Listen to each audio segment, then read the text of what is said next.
ചോദ്യം number 242 Shri Roji M John, ബഹുമാനപ്പെട്ട പൊതുവിദ്യാഭ്യാസം തൊഴിൽ വകുപ്പ് മന്ത്രി.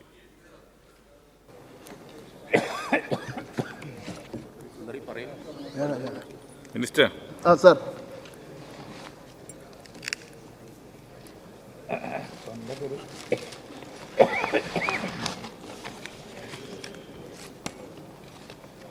സർ, ചോദ്യം 242A.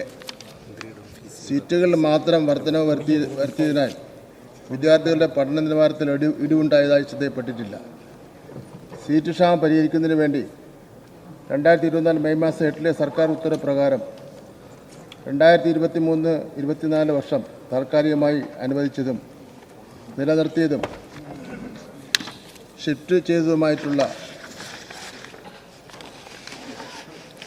ബാച്ചുകൾ തുടർന്നും, അതായത് 98 ബാച്ചുകൾ തുടർന്നും മലബാർ മേഖലയിലെ എല്ലാ സർക്കാർ സ്കൂളുകളിലും 30% മാർജിനൽ സീറ്റ് വർധനവും, എല്ലാ എയ്ഡഡ് സ്കൂളുകൾക്കും 20% മാർജിനൽ സീറ്റ് വർധനവും, ആവശ്യപ്പെടുന്ന എയ്ഡഡ് സ്കൂളുകളിൽ അധികമായ 10% മാർജിനൽ സീറ്റ് വർധനവും അനുവദിച്ച് ഉത്തരവായിട്ടുണ്ട്.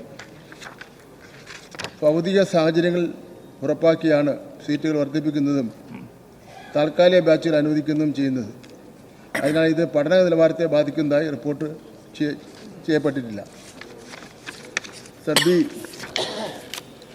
ഭൗതിക സാഹചര്യങ്ങൾ ഉറപ്പാക്കി താൽക്കാലിക ബാച്ചുകൾ ആവശ്യത്തിന് അനുവദിക്കുകയും സീറ്റുകൾ വർദ്ധിക്കുകയും ചെയ്തതാണ് +1 പ്രവേശന നടപടികൾ പൂർത്തിയാക്കി വരുന്നത്. സർ, 1990 ജൂൺ മാസം 27 ഇറക്കിയ സർക്കാർ ഉത്തരവ്, 1991 ഫെബ്രുവരി മാസം 1 ഗവൺമെൻറ് ഇറക്കിയ ഉത്തരവ്, ഇതിൽ പറയുന്ന ഒരു ക്ലാസ്സിൽ 60 വിദ്യാർത്ഥികൾ വരെ ആകാമെന്നുള്ളതാണ്. ഇതിപ്പോൾ കുറച്ച് കൂടുതൽ വന്നിട്ടുണ്ട്.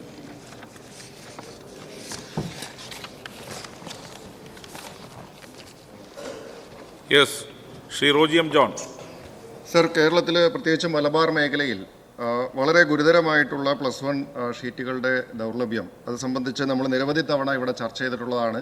വിദ്യാർത്ഥി സംഘടനകളുടെയൊക്കെ നേതൃത്വത്തിൽ ഇത് സംബന്ധിച്ച് സമരങ്ങളും നടന്നു വരികയാണ്. ഭരണപക്ഷ സംഘടനകൾ ഉൾപ്പെടെ സമരത്തിൻ്റെ പാതയിലാണെന്നുള്ളത് ഇവിടെ എല്ലാവർക്കും അറിയാവുന്ന കാര്യമാണ്.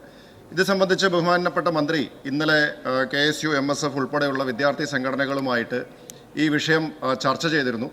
ചർച്ചയുടെ വിശദാംശങ്ങൾ, അതിന് എടുത്തിട്ടുള്ള തീരുമാനങ്ങൾ എന്തൊക്കെയാണ്, ഈ തീരുമാനങ്ങളുടെ അടിസ്ഥാനത്തിൽ നിലവിലെ പ്രശ്നത്തിന് നമുക്ക് ശാശ്വതമായിട്ടുള്ള പരിഹാരം കാണാൻ സാധിക്കുമോ? Yes, minister.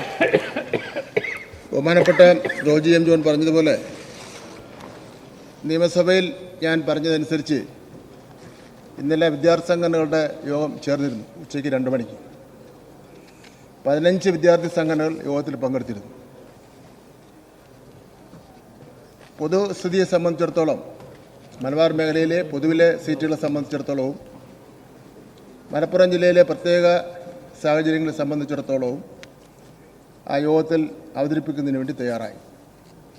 യോഗത്തിൽ പങ്കെടുത്ത എല്ലാ വിദ്യാർത്ഥി സംഘടനാ നേതാക്കളും വളരെ സഹകരണ മനോഭാവത്തോടു കൂടിയാണ് അവർ ഇടപെട്ടത്. അവർ അവരുടെ അനുഭവത്തിൽ നിന്നുള്ള കാര്യങ്ങൾ പറയുക ഉണ്ടായി. ഗവൺമെൻറ്റിൻ്റെ ഭാഗത്തുനിന്ന് പറയേണ്ട കാര്യങ്ങൾ പറഞ്ഞു. അവസാനം തെറ്റിദ്ധാരണകൾ മാറുന്ന സാഹചര്യം ഉണ്ടായിട്ടുണ്ടായിരുന്നു.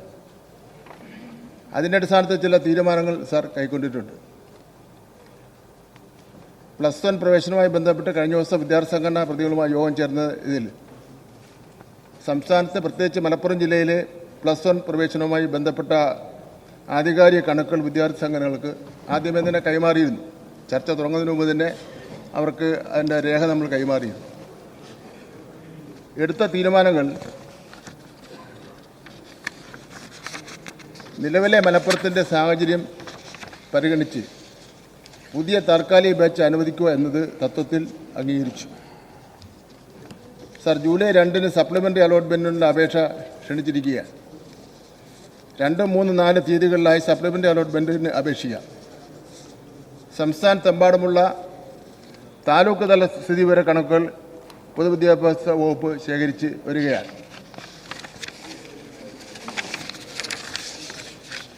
സർ, മലപ്പുറം ജില്ലയിലെ നിലവിലെ സാഹചര്യം കണക്കിലെടുത്ത് ഇക്കാര്യം പരിശോധിച്ച് റിപ്പോർട്ട് നൽകുവാൻ 2 പേരടങ്ങുന്ന ഒരു സമിതിയെ നിയോഗിച്ചിട്ടുണ്ട്. സർ, അതിനെ കമ്മീഷൻ എന്നൊന്നും വ്യാഖ്യാനിക്കല്, ഒരു 2 പേരെ ചുമതലപ്പെടുത്തിയത് മാത്രമാണ്.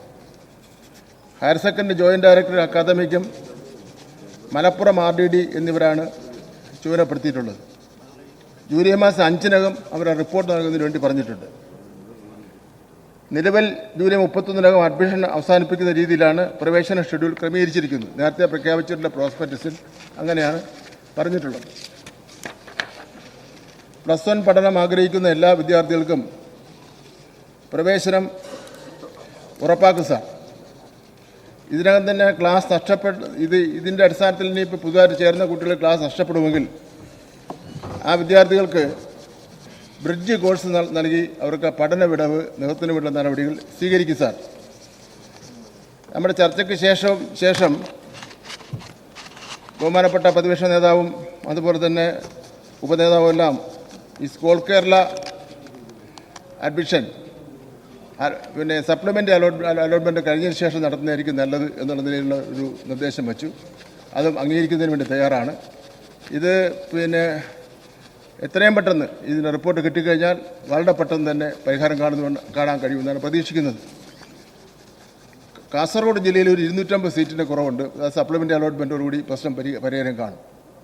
പാലക്കാട് ജില്ലയിലും ഏതാണ്ട് ഒരു 1700 താഴെ ഉള്ള കുറവുണ്ട്. അതും സപ്ലിമെൻ്റ് അലോട്ട്മെൻറ്റോടുകൂടി പ്രശ്നം പരിഹരിക്കും. അങ്ങനെ സാർ നമ്മൾ കേരളത്തിൽ +1 പ്രവേശനവുമായി ബന്ധപ്പെട്ടുള്ള പ്രശ്നങ്ങൾക്ക് ശാശ്വതമായ പരിഹാരം കാണും.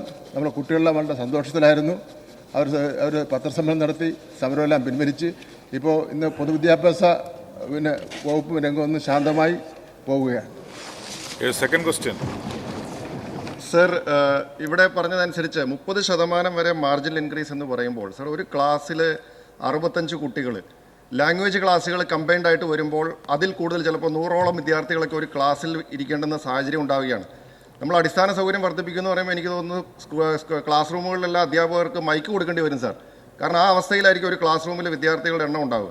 സാർ, ഇവിടുത്തെ പ്രശ്നം നമുക്ക് അഡീഷണൽ ബാച്ചുകൾ അനുവദിക്കുന്നു എന്ന് പറയുന്നു. കഴിഞ്ഞ കുറച്ച് വർഷങ്ങളായിട്ട് നമ്മൾ എല്ലാ വിദ്യാഭ്യാസ വർഷത്തിൻ്റെ ആരംഭത്തിലും +1 അഡ്മിഷൻ്റെ സമയത്ത് നമ്മൾ ഈ വിഷയം അഭിമുഖീകരിച്ചുകൊണ്ടിരിക്കുകയാണ്. നിരന്തരമായിട്ട് ഓരോ വർഷവും സീറ്റുകളുടെ ദൗർലഭ്യം ഉണ്ടായിക്കൊണ്ടിരിക്കുകയാണ്. അപ്പോൾ ഇത് വരും വർഷങ്ങളിൽ നമ്മൾ ഇത് പ്രതീക്ഷിച്ച് തന്നെ മുന്നോട്ട് പോകണം.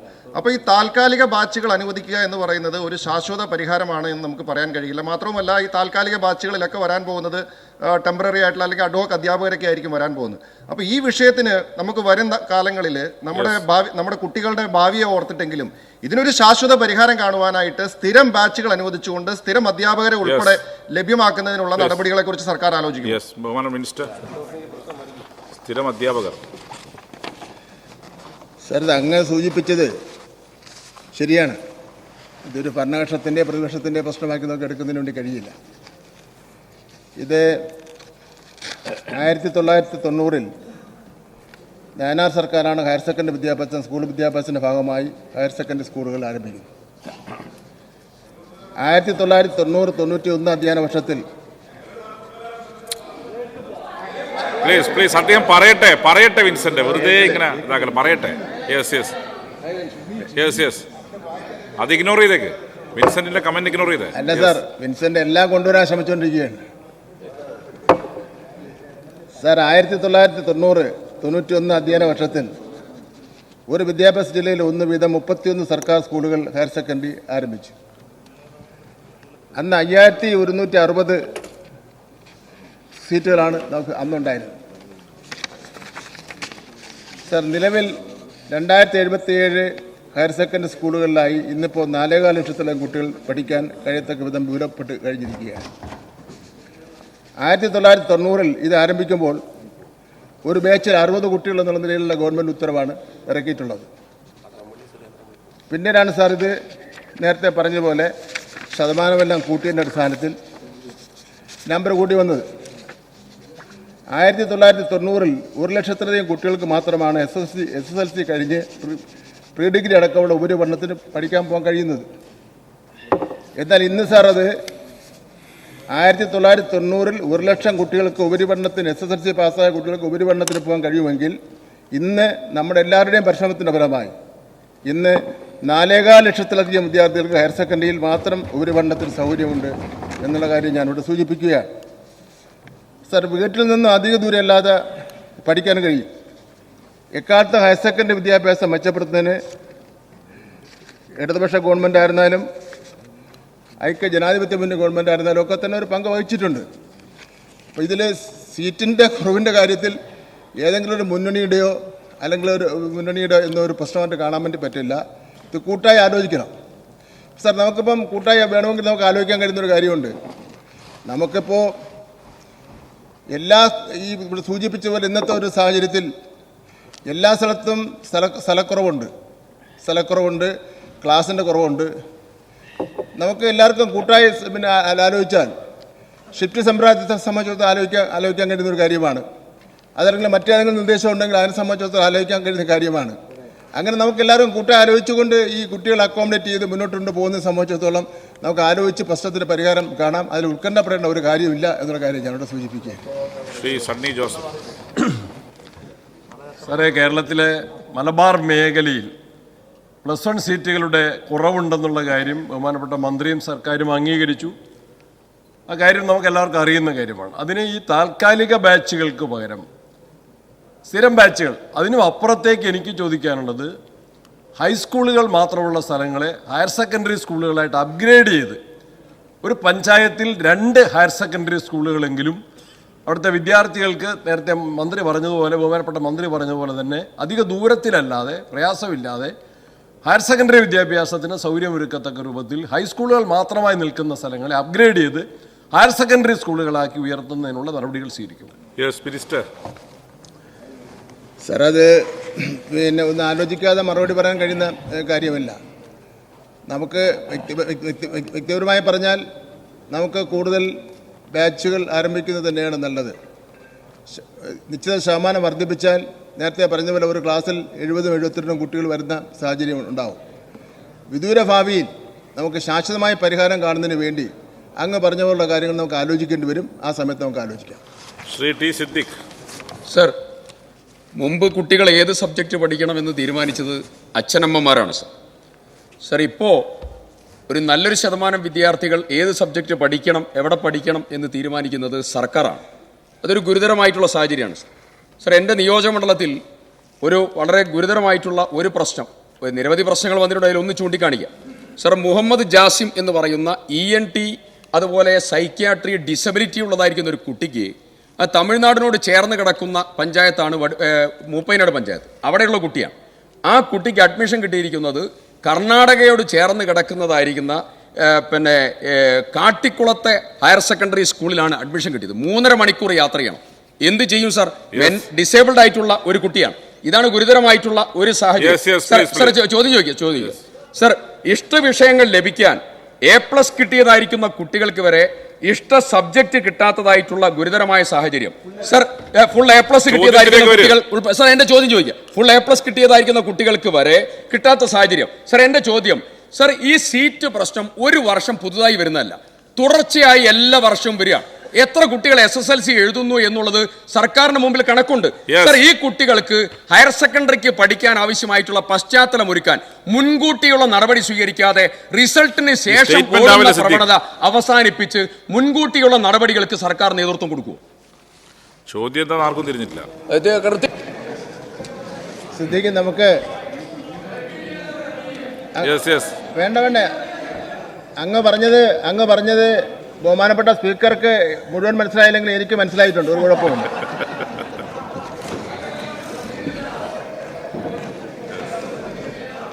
അങ്ങ് പറഞ്ഞതുപോലെ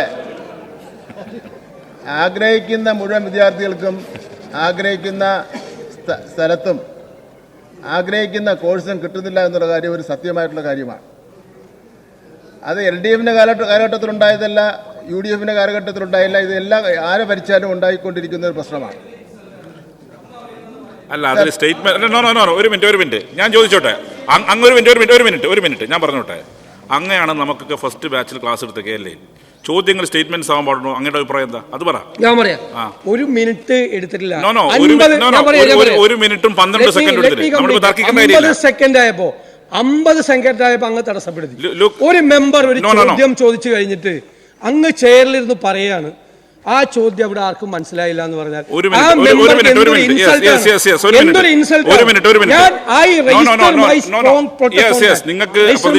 നിങ്ങൾക്ക് പ്രതിഷേധിക്കാൻ അവകാശം. മെമ്പർക്ക് ജനപ്രതിനിധിയായിട്ട് കയറി വരുന്ന ജനങ്ങൾ ചോദ്യോത്തരം ടു ദ പോയിന്റ് ആയിരിക്കണം. അല്ലല്ല, അത് ടു ദ പോയിന്റ് ആയിരിക്കണം. മനസ്സിലായി. അല്ലാതെ 1.5 മിനിറ്റും 1.25 മണിക്കൂറും ചോദിക്കുന്നത് ശരിയല്ല. അതാണ് എന്റെ അഭിപ്രായം. പ്രതിപക്ഷ അംഗങ്ങളോട് മാത്രം, പ്രതിപക്ഷ അംഗങ്ങളോടല്ല, അവരോടും പറയാറുണ്ട്. രണ്ട് പക്ഷത്തോടും അഭിപ്രായം പറയാറുണ്ട്. പ്രതിപക്ഷത്തോടും ഭരണപക്ഷത്തോടും ഒരുപോലെ പറയാറുണ്ട്. യെസ്, ഉത്തരം പറയൂ. ബഹുമാനോട് മിനിസ്റ്റർ അങ്ങ് ഉത്തരം പറയൂ.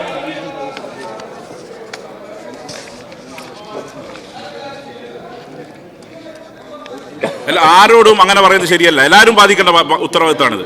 എല്ലാ ആളുകളും ടു ദ പോയിന്റ് ആയിരിക്കണം. അത് എന്റെ അഭിപ്രായം. യെസ് സാർ, ഇതിലെ ഈ 10ാം ക്ലാസ് വരെ എല്ലാ കുട്ടികളും ഒരുപോലെ എല്ലാ വിഷയങ്ങളും പഠിക്കണം.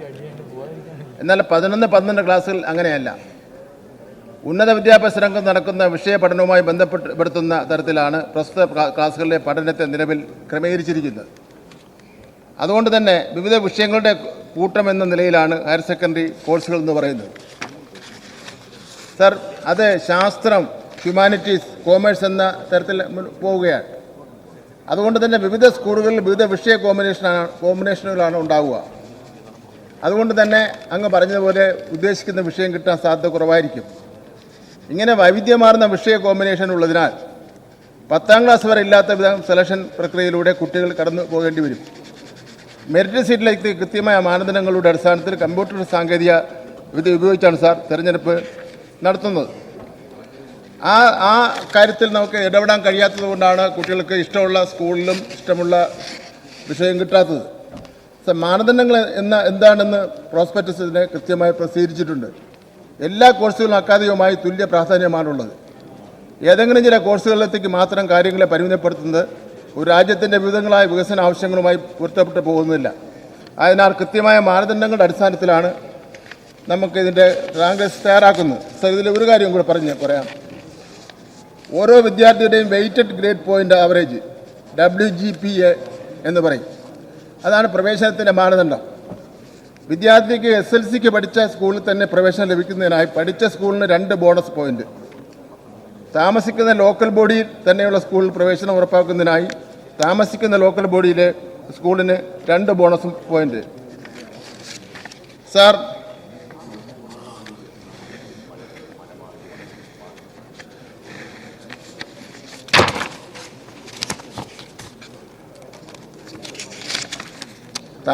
താലൂക്കിൽ ഒരു ബോണസ് പോയിന്റ് എന്ന തരത്തിൽ ബോണസ് മാർക്കുകൾ WGPA കണക്കാക്കുന്നതിൽ പരിഗണിക്കുന്നുണ്ട്. അക്കാദമിക മികവിന് കിട്ടുന്ന ഗ്രേഡുകൾക്ക് മുൻതൂക്കം ലഭിക്കുന്ന തരത്തിലാണ് WGPA കണക്കാക്കുന്നത്. WGPA തുല്യമാകുന്ന പക്ഷം ഗ്രേസ് മാർക്ക് ലഭിക്കാത്ത വിദ്യാർത്ഥിയെ റാങ്കിൽ ആദ്യം പരിഗണിക്കുകയും ചെയ്യുന്നുണ്ട്. സർ, ഈ നടപടിക്രമങ്ങളെല്ലാം പൂർത്തീകരിച്ചിട്ടാണ് സാർ റാങ്ക് ലിസ്റ്റ് വരുന്നത്. ആ അവസരത്തിൽ 0.5%, 1%ൻ്റെയും വ്യത്യാസം വന്നു കഴിഞ്ഞാൽ ചിലപ്പോൾ മാർക്കിനേക്കാൾ കൂടുതൽ ഈ ലോക്കൽ പരിഗണനയിൽ വെച്ച് ആ കുട്ടിക്ക് അതാ സ്ഥലത്തിന് അഡ്മിഷൻ കിട്ടുന്ന വിഷയം വരും. ഇന്നിപ്പോൾ പുതിയൊരു കാര്യം ഉയർന്നു വന്നിട്ടുണ്ട്, പത്രമാധ്യമങ്ങളൊക്കെ വന്നിട്ടുണ്ട്. മാർക്കിൻ്റെ അടിസ്ഥാനത്തിൽ എന്തുകൊണ്ട് നമുക്ക് അലോട്ട്മെൻറ്റ് നടത്തിക്കൂടാ എന്നുള്ള വിവരം. അതെല്ലാം നമുക്ക് പൊതുവിൽ നമുക്ക് ചർച്ച ചെയ്യേണ്ട കാര്യമാണ്. മാർക്കിൻ്റെ അടിസ്ഥാനത്തിൽ മാത്രം നമ്മൾ കാര്യങ്ങൾ തീരുമാനിച്ചാൽ ദൂരവ്യാപകമായ പ്രത്യാഘാതങ്ങൾ ഉണ്ടാകുന്നതാണ്. അപ്പോൾ അതുകൊണ്ട് ആ കാര്യങ്ങളൊക്കെ നമുക്ക് കൂട്ടായി ആലോചിച്ച് കാര്യങ്ങൾ ചെയ്യേണ്ട കാര്യമാണെന്ന് ഞാൻ സൂചിപ്പിക്കുകയാണ്. സർ, ഓരോ വിദ്യാർത്ഥിക്കും അവരുടെ ഓപ്ഷൻ അടിസ്ഥാനത്തിലാണ് സ്കൂൾ ലഭിക്കുന്നത്. ഭിന്നശേഷിക്കാരായ കുട്ടികൾക്ക് പ്രത്യേക പരിഗണന നൽകി വീട്ടിനടുത്ത് പഠിക്കുന്നതിന് അവസരം ലഭിക്കുന്നുണ്ട്. ഇപ്പോൾ അങ്ങ് പറഞ്ഞ ഭിന്നശേഷിക്കാരന് എന്തെങ്കിലും അസൗകര്യം ഉണ്ടെങ്കിൽ അത് അങ്ങ് ഒരു പെറ്റീഷൻ വാങ്ങി തരുക. നമുക്ക് എന്ത് ചെയ്യാൻ കഴിയുമെന്ന് ചോദിച്ചാൽ പരിശോധിക്കാം. Shrimati KK Rama. Sir, higher സെക്കൻഡറിയിൽ ഇപ്പോൾ നിലവിലുള്ള മാതൃകയിൽ 10ാം ക്ലാസ്സിലും ഗ്രേസിനൊപ്പം സ്കോർ കൂടി രേഖപ്പെടുത്തിയാൽ ഇപ്പോൾ അഡ്മിഷനുമായി ബന്ധപ്പെട്ടുള്ള പ്രശ്നങ്ങൾക്ക് കുറേയേറെ പരിഹാരം ഉണ്ടാക്കാനും അർഹരായ കുട്ടികൾക്ക് അഡ്മിഷൻ നേടാനും സാധിക്കും. സർ, ഈ കാര്യത്തിൽ ബഹുമാനപ്പെട്ട കേരള ഹൈക്കോടതി ഒരു കുട്ടിയുടെ പരാതിയുമായി ബന്ധപ്പെട്ട ഒരു വിഷയത്തിൽ ഗ്രേഡിനൊപ്പം മാർക്ക് കൂടി സ്കോർ കൂടി പരിഹരിക്കണമെന്ന് നിർദ്ദേശിച്ചിരുന്നു. ഈ നിർദ്ദേശം പരിശോധിക്കാൻ ബഹുമാനപ്പെട്ട വിദ്യാഭ്യാസ വകുപ്പ് തയ്യാറാകുമോ? ഇതിന് എന്തെങ്കിലും തടസ്സങ്ങൾ നിലവിലുണ്ടോ എന്നുള്ളതാണ്. സർ, പരാതി കോടതിയിൽ പോയേ ഉള്ളൂ ബഹുമാനപ്പെട്ട അംഗം. അതിനെ സംബന്ധിച്ചിടത്തോളം കോടതി ഒരു ഉത്തരവ് ഇറക്കിയിട്ടില്ല. നമ്മുടെ ഒരു ഗവൺമെൻറ് ഈ നടപടിക്രമങ്ങളെ സംബന്ധിച്ചിടത്തോളം, ഒരു പ്രവേശനത്തിൻ്റെ നടപടിക്രമങ്ങളെ സംബന്ധിച്ചിടത്തോളം ഗവൺമെൻറ് ഇറക്കിയിട്ടുള്ള ഒരു ഉത്തരവിൻ്റെ അടിസ്ഥാനത്തിലാണ് ഈ കാര്യങ്ങൾ ചെയ്തുകൊണ്ടിരിക്കുന്നത്. ഹയർ സെക്കൻഡറി പ്രവേശനം ആരംഭിച്ച നാൾ മുതൽ അത് LDF ആയിരുന്നാലും UDF ആയിരുന്നാലും ഈ നടപടിക്രമങ്ങളാണ് പാലിച്ചുകൊണ്ട് വരുന്നത്. ഒരു പരാതി അതിനെ സംബന്ധിച്ചോളം വന്നിട്ടില്ല. വന്നിട്ടുള്ള പരാതി വീടിനടുത്ത് കിട്ടിയില്ല, ഇഷ്ടമുള്ള സബ്ജക്റ്റ് കിട്ടിയില്ല എന്നുള്ളതൊക്കെയാണ്. അത് ഈ പോയിന്റിൽ ഞാൻ നേരത്തെ പറഞ്ഞ പോലുള്ള വ്യത്യാസത്തെ സംബന്ധിച്ചിടത്തോളമാണ്. കോടതിയുടെ വിധി എന്തെങ്കിലും വന്നു കഴിഞ്ഞാൽ ആ കോടതി വിധി നടപ്പിലാക്കാൻ നമ്മളെല്ലാം ബാധ്യതപ്പെട്ടതാണ്. അപ്പോഴത് ആലോചിക്കാം. ശ്രീ PV അൻവർ. സർ, 1ാം വർഷ ഹയർ സെക്കൻഡറി പ്രവേശന നടപടികൾ പരിഷ്കരിക്കാനുള്ള ഏതെങ്കിലും പരിപാടിയുണ്ടോ? ഉണ്ടെങ്കിൽ അതെന്തൊക്കെയാണെന്ന് വിശദീകരിക്കാമോ? Yes minister.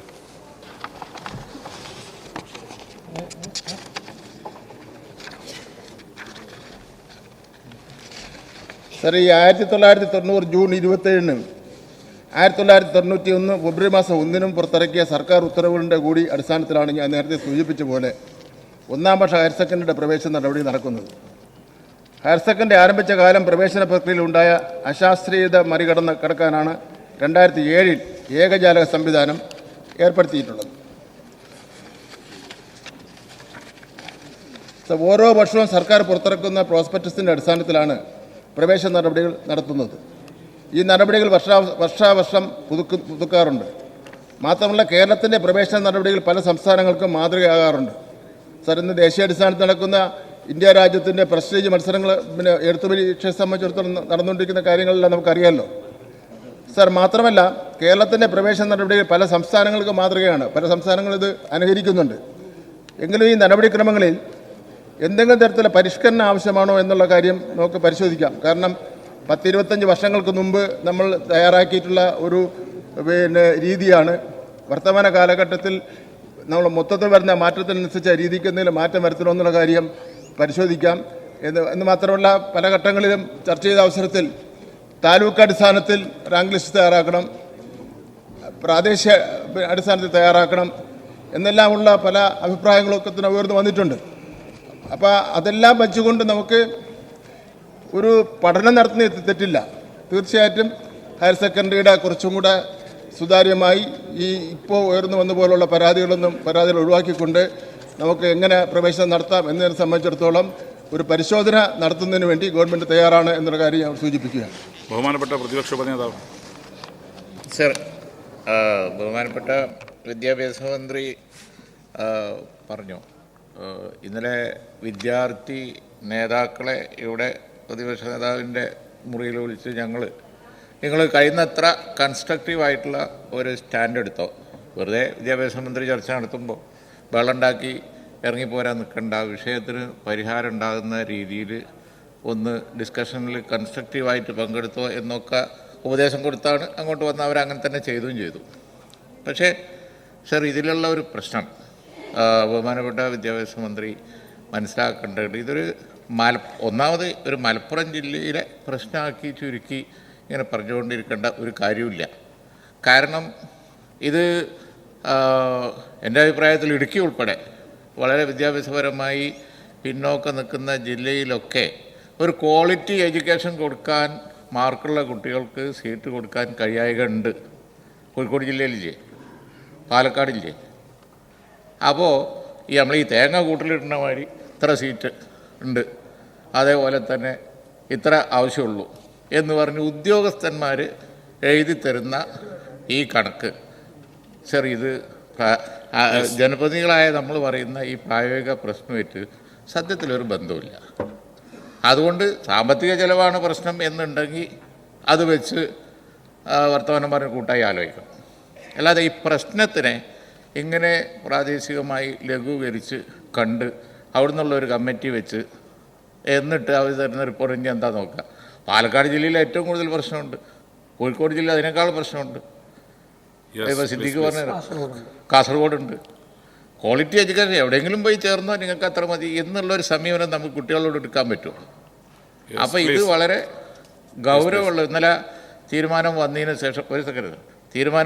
ശേഷമുള്ള മീഡിയ റിപ്പോർട്ടുകൾ ഒക്കെ പരിശോധിച്ചാൽ അറിയാം. ആ പ്രഖ്യാപനത്തിൽ ഇങ്ങനൊരു അപാകത ഉണ്ട്.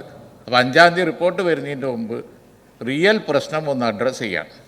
ബഹുമാനപ്പെട്ട വിദ്യാഭ്യാസ മന്ത്രി ഈ ഉദ്യോഗസ്ഥന്മാർ പറയുന്ന കണക്കല്ലാതെ എന്താണ് ഈ ജില്ലകളിലൊക്കെ ഉള്ള പ്രശ്നം എന്നൊന്ന് സ്റ്റഡി ചെയ്ത് സർക്കാർ സ്കൂളിൽ കൊടുത്താൽ മതി. പക്ഷേ അത്ര അധികം പണം സർക്കാരിന് ചിലവാക്കാൻ കഴിയും. അതുകൊണ്ടാണ് എയ്ഡഡ് സ്കൂളിൻ്റെ പ്രശ്നം വരുന്നത്. എയ്ഡഡ് സ്കൂളിൽ വരുമ്പോൾ പിന്നെ ശമ്പളം കൊടുക്കേണ്ട വിഷയമുണ്ട്, സ്ഥിരം പോസ്റ്റ് വരുമ്പോൾ വലിയ ചിലവ് വരും. ഇത് പറഞ്ഞാൽ നാട്ടുകാർക്കും എല്ലാവർക്കും മനസ്സിലാവില്ലേ? അതുകൊണ്ട് ആ കാര്യം ആ രീതിയിൽ കണ്ട് ഈ വിഷയത്തെ സംബന്ധിച്ച് ഒരു അജണ്ട വെച്ചൊന്ന് ചർച്ച ചെയ്ത് ഒരു സ്ഥിരം, അതാണ് വിദ്യാഭ്യാസ മന്ത്രിക്ക് ആവശ്യം. മറ്റുള്ള റെസ്ട്രിക്ഷൻസൊക്കെയാണ് അദ്ദേഹത്തെ കൊണ്ട് ഇങ്ങനെ പറയിപ്പിക്കുന്നത്. അത് ഞങ്ങൾക്കും അറിയാം, അദ്ദേഹത്തിൻ്റെ നെഗറ്റീവ് സ്റ്റാൻഡ് അല്ല. പക്ഷേ ഇതിനെ ഒരു സീരിയസ് ആയിട്ട് എടുക്കാതെ ഇത് മലപ്പുറം ജില്ല ഇങ്ങനെ പറയുന്നത് ഹെൽത്തി അല്ല. അതുകൊണ്ട് ഈ കാര്യത്തിൽ ഒരു തിരുത്ത ആവശ്യമുണ്ട്. വിദ്യാഭ്യാസ മന്ത്രി തയ്യാറാവുക എന്നാണ് എൻ്റെ ബഹുമാനപ്പെട്ട മിനിസ്റ്റർ. സർ, അങ്ങ് പറഞ്ഞതെല്ലാം നമുക്ക് പരിശോധിക്കാം സാർ, അതൊന്നും ഞാനിപ്പോൾ തള്ളിക്കളയുന്നില്ല. പക്ഷേ അങ്ങ് എന്നെക്കാൾ കൂടുതൽ സീനിയറായിട്ടുള്ള പൊളിറ്റിക്കൽ ലീഡറാണ് കേരളത്തിലെ. എന്നെക്കാൾ കൂടുതൽ പ്രാവശ്യം മന്ത്രിയായിട്ടും MLA ആയിട്ട് ഇരുന്ന ആളാണ് ഞാൻ. അത്രയും പ്രാവശ്യം ഇരുന്നിട്ടില്ല സാർ. അവരെ ഈ ഉദ്യോഗസ്ഥന്മാർ വന്ന് പറഞ്ഞാൽ അത് മാത്രം അംഗീകരിക്കുന്നവരാണോ കുഞ്ഞാലിക്കുട്ടി സാറും ഞാനും ഒക്കെ? അത് നമുക്ക് അംഗീകരിക്കുന്നത് വളരെ കുറവായിരിക്കും. നമ്മളത് ഈ ബ്യൂറോക്രസിയുടെ രീതി നമുക്കറിയില്ലേ സാർ. നമുക്ക് അവരെ അങ്ങ് പരിപൂർണ്ണമായിട്ട് അങ്ങ് വിശ്വസിക്കാൻ പറ്റുമോ? ഉപേക്ഷിക്കാനും പറ്റില്ല. അപ്പോൾ അതുകൊണ്ട് സാർ, നമ്മൾ കൊണ്ട് തരുന്ന കണക്ക് 10 പ്രാവശ്യം ചെക്ക് ചെയ്യും, പലരെയും കൊടുത്ത് രഹസ്യമാർ ചെക്ക് ചെയ്യും. അതിനുശേഷമേ പറയുള്ള. അങ്ങും അത് തന്നെ ചെയ്തുകൊണ്ടിരിക്കുന്നത്, ഞാനും അത് തന്നെയാണ് ചെയ്തുകൊണ്ടിരിക്കുന്നത്. പിന്നെ അതിലെന്തെങ്കിലും കുറവുണ്ടെങ്കിൽ നമുക്ക് നോക്കാം സാർ.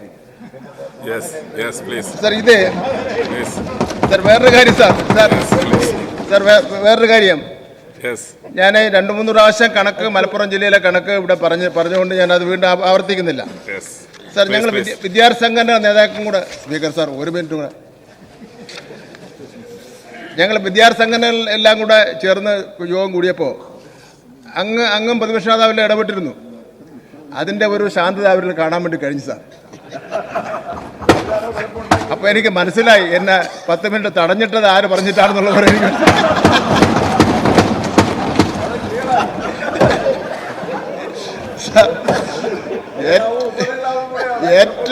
ഏറ്റവും ശാന്തമായി അഭിപ്രായം പറഞ്ഞത് പിന്നെ KSUവിൻ്റെയും MSFിൻ്റെയും ആൾക്കാരാണ്. എന്തായാലും അവർ ഈ യോഗത്തിൽ നടന്ന കാര്യങ്ങൾ മാത്രമാണ് പത്രസമ്മേളനത്തിലും പറഞ്ഞത് സാർ. ഞങ്ങൾ എല്ലാവരും കൂടെ അംഗീകരിച്ച 7478 സീറ്റിൻ്റെ കുറവുണ്ടെന്നുള്ളവരെ ഞങ്ങൾ പൊതുവിൽ അംഗീകരിച്ച ഒരു സ്ഥിതി ഉണ്ടായിരുന്നു. അലോട്ട്മെൻറ്റ് കിട്ടിയ ശേഷം ചേരാത്ത കണക്കിനെ സംബന്ധിച്ചും ചെറിയൊരു തർക്കം ഉണ്ടായിരുന്നു. ഞാൻ ആ തർക്കം അവിടെ നിൽക്കട്ടെ, നമുക്ക് പിന്നെ പരിഹരിക്കാം. ഈ 7440 അതിന് പരിഹരിക്കാം. മറ്റു കാര്യം അങ്ങ് പറഞ്ഞല്ലേ, ഇത് മലപ്പുറത്തിൻ്റെ മാത്രം വിഷയമല്ല. ഇത് ഒരു പിന്നെ നമുക്ക് സംസ്ഥാനത്താകെ ഉള്ള വിഷയമാണ്. മലപ്പുറത്ത് ഏറ്റവും കൂടുതൽ കുട്ടികൾ പരീക്ഷ എഴുതുന്നു, പിന്നെ ഏറ്റവും കൂടുതൽ കുട്ടികൾ A+ കിട്ടുന്നു. അപ്പോൾ അതുകൊണ്ടാണ് അവിടെ ഈ പ്രശ്നം വരുന്നത് സാർ. ഇവിടെ അങ്ങേക്ക് ഇഷ്ടപ്പെടുമെന്ന് എനിക്കറിയില്ല. 2004 ശ്രീ E.T. മുഹമ്മദ് വിദ്യാഭ്യാസ മന്ത്രിയായിരുന്ന ഘട്ടത്തിലാണ് ഗ്രേഡിംഗ് രീതി നടപ്പിലാക്കിയത്. അന്ന് മുതലാണ് ഈ മൂല്യനിർണ്ണയത്തിൻ്റെ ഗ്രേഡിംഗ് രീതിയൊക്കെ വന്നിട്ടുള്ളത്. അതിൻ്റെ കൂടുതൽ ഡീറ്റെയിൽസ് ഞാൻ പറയുന്നില്ല. അന്ന് രാജേഷ് സാർ തിരുവനന്തപുരം ജില്ലയിൽ അങ്ങയുടെ ബില്ല് അത് ഡിമാൻഡാണ് സാർ. തിരുവനന്തപുരം ജില്ലയിൽ കുറവില്ല സാർ. തിരുവനന്തപുരം ജില്ലയിൽ കുറവില്ല. പ്രവേശനം ലഭിച്ചത് 30,688. കൊല്ലം ജില്ലയിൽ പ്രവേശനം ലഭിച്ചവർ 25,115. കുറവില്ല സാർ. പത്തനംതിട്ടയിൽ 10,285. കുറവില്ല സാർ. ആലപ്പുഴ ജില്ലയിൽ 12,572. കുറവില്ല സാർ. കോട്ടയത്ത് 17,229. കുറവില്ല. ഇടുക്കിയിൽ പിന്നെ അവിടെ കുറവില്ല സാർ. എറണാകുളത്ത് കുറവില്ല. തൃശ്ശൂർ കുറവില്ല അദ്ദേഹത്തിന് കൊടുത്തേക്ക് സാർ. പാലക്കാട് 1757 സീറ്റിൻ്റെ കുറവുണ്ട് സാർ. മലപ്പുറത്ത് ഞാൻ നേരത്തെ പറഞ്ഞ 7478 സീറ്റിൻ്റെ കുറവുണ്ട്. കോഴിക്കോട് കുറവില്ല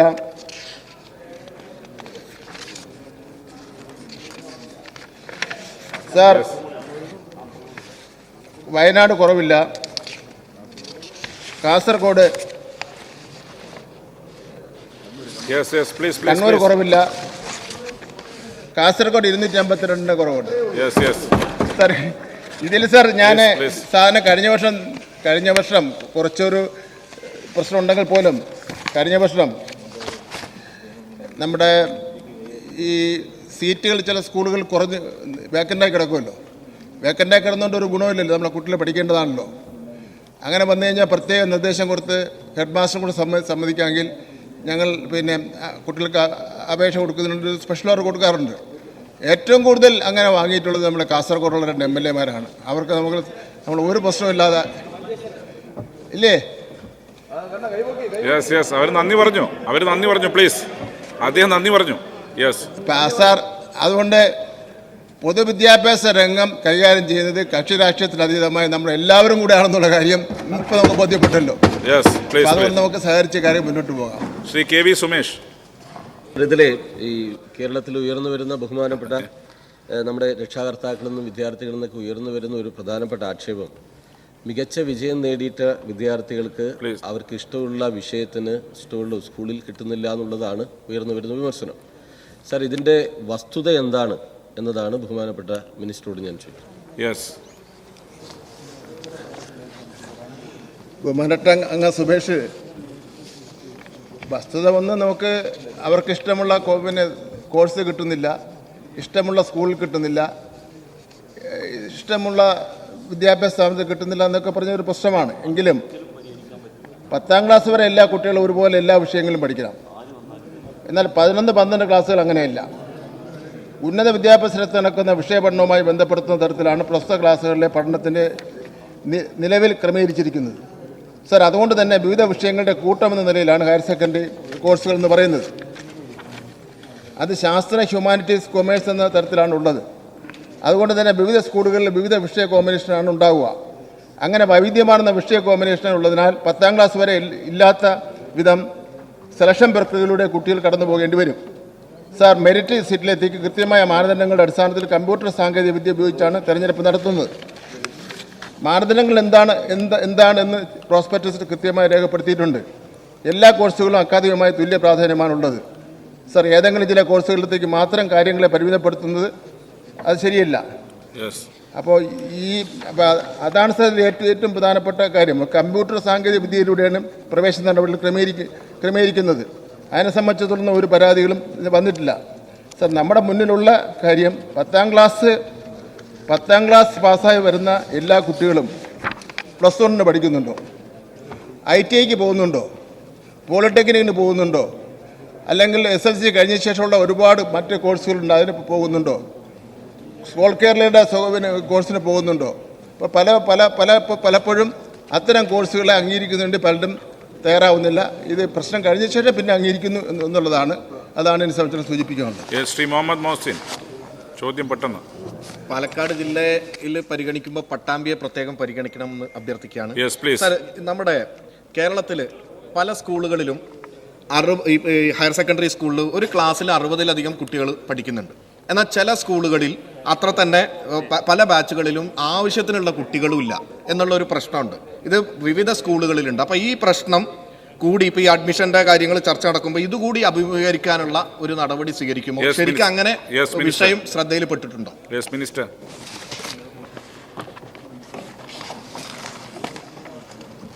സർ, അങ്ങ് പറഞ്ഞ ശരിയാണ്. എല്ലാ സ്കൂളുകളിലും എല്ലാ ക്ലാസ്സിലും 60-70 കുട്ടികളില്ല. 25 കുട്ടികളുള്ള ക്ലാസ്സുണ്ട്, 15 കുട്ടികളുള്ള ക്ലാസ്സുണ്ട്. നമുക്കതെല്ലാം ഒന്ന് റീഅറേഞ്ച് ചെയ്യാമെന്ന് പറഞ്ഞാൽ അത് നിങ്ങൾ ഏതെങ്കിലും ബഹുമാനപ്പെട്ട MLA-മാർ സമ്മതിക്കുന്ന പ്രശ്നമില്ല. ഇപ്പോൾ അതുകൊണ്ട് അങ്ങ് സൂചിപ്പിച്ചതുപോലെ 10-ന് മുകളിൽ കുട്ടികൾ പഠിക്കുന്ന സ്കൂളുണ്ട്. അതുപോലെ തന്നെ 25-ന് കുട്ടികൾ പഠിക്കുന്ന സ്കൂളുണ്ട്. നേരത്തെ പറഞ്ഞ പോലെ 70-ഉം 65-ഉം പേരുള്ള ഇതുണ്ട്. ഈ നിയമസഭ തീരുമാനിച്ചാൽ മതി. ഇത്ര നമ്പറിലുള്ള കുട്ടികൾ പഠിക്കുന്ന സ്കൂളുകളിലെ ബാച്ച് അതില്ലാത്ത ജില്ലകളിലേക്ക് മാറ്റുന്നതിന് വേണ്ടി നിയമസഭ തീരുമാനിച്ചാൽ മതി. ഞാൻ റെഡി. നമുക്ക് നടപ്പിലാക്കാൻ പറ്റും. റെഡി.